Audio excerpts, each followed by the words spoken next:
thanks for watching. If you're having a backyard wedding or any kind of wedding really, you are definitely going to want to play one of these 10 or maybe all of these 10 backyard games and activities. And after you watch this video, if you don't like any of these games, you can go check out another video I made of alternatives to dancing at your wedding, which I will link down below.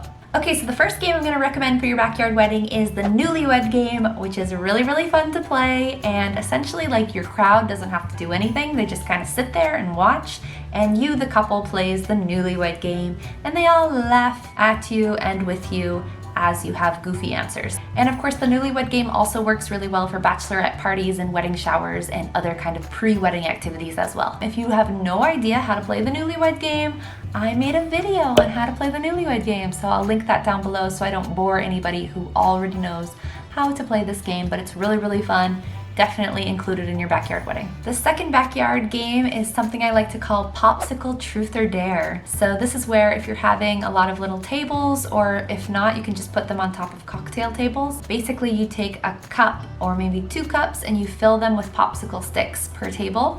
This requires a little bit of pre-preparation because you're gonna wanna paint all the popsicle sticks 2 colors.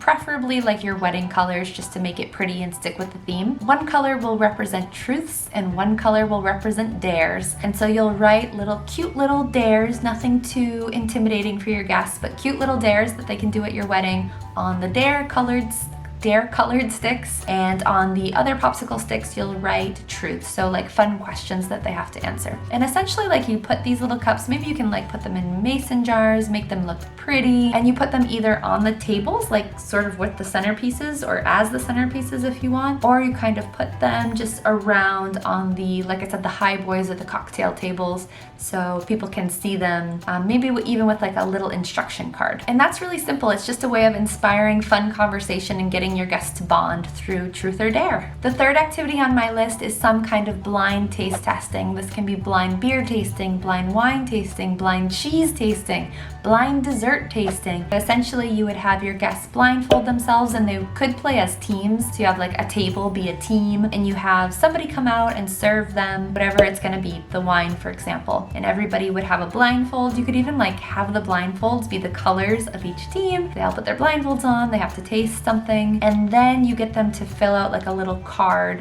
where they write what they think it is and also like give it a grade, maybe A, B, C, D, F, or numbers 1 through 5, so they have to grade it, and they also have to give it like some descriptions, what they think about it. And this could either be a competition, so you can take it really seriously and judge them on accuracy, or it can just be something fun and like a way to start conversation at the table. Any kind of blind taste testing is definitely going to get people talking and let people get to know each other a little better. It just gives them an activity to talk about that they're all participating in together. So I really love this idea, not just for a backyard wedding, but for any kind of wedding. Number 4 on my list is the classic shoe game. If you don't know how to play the shoe game, it's really easy. It requires no kind of pre-preparation. You just sit down, you and your partner back to back in front of your audience, in front of your crowd, and you take your shoes off, and in your hands, in each of your hands, you hold one of your partner's shoes and one of your shoes. So the setup is really easy, and then you have a host, one of your friends, who will ask a series of questions, preferably over a microphone, and so the crowd can hear, and the answer to all of the questions will either be you or your partner. So for example, who is the messiest? And then you and your partner each hold up a shoe of who you think is the messiest in the couple. And you obviously can't see each other's answers because you're back to back, but the crowd can see your answers and they laugh, and it's just kind of cute and funny. So you can either pre-arrange questions that you'd like your host to ask if you don't really trust them, or you can just let your host go crazy and ask whatever questions they want.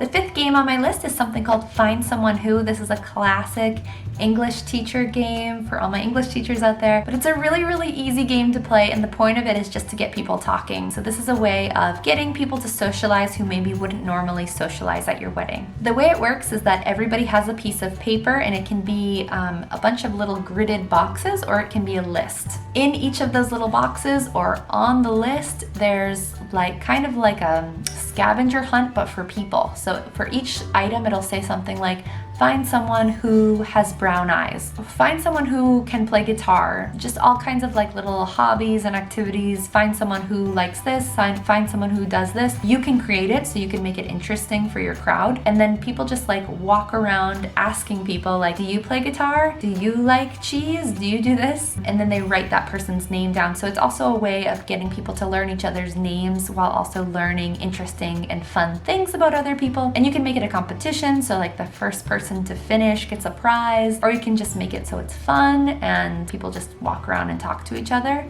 Like you have to talk to 10 different people. This is definitely the teacher in me coming out, but I love this game and I feel like it's a really great way of mixing people up and getting them to chat with each other. Psychologically, it really works because it gives people an excuse to speak to people who maybe they wouldn't have had a chance to speak to otherwise. Number 6 on my list is a little weird. It's a piñata filled with adult items, so use your imagination. Fill the piñata up with things that adults would like, and instead of like one by one, a person going up with a stick, instead you give a bunch of people, maybe like 10 people at a time, those Nerf bow and arrow things, and everybody shoots at the piñata with a Nerf bow and arrow. I know this sounds really silly and maybe even kind of stupid, but this is something that me and my siblings have done together at Christmas a couple of years in a row because we're very strange. And anyway, it is a blast. It's really, really fun to bust open a piñata with a Nerf bow and arrow. I don't know why, but anyway, you could definitely introduce that at your wedding, and I think people would get a kick out of it, not gonna lie.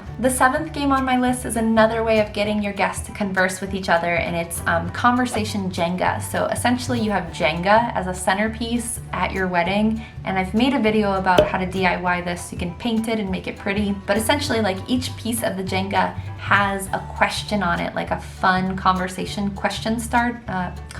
starter question. And so people, guests sitting at the table, pick Jenga and they're playing Jenga, but as they're playing, they're also having an interesting conversation and getting to know each other. Number 8 on my list, I've definitely talked about this before on my channel, which it's a photo scavenger hunt.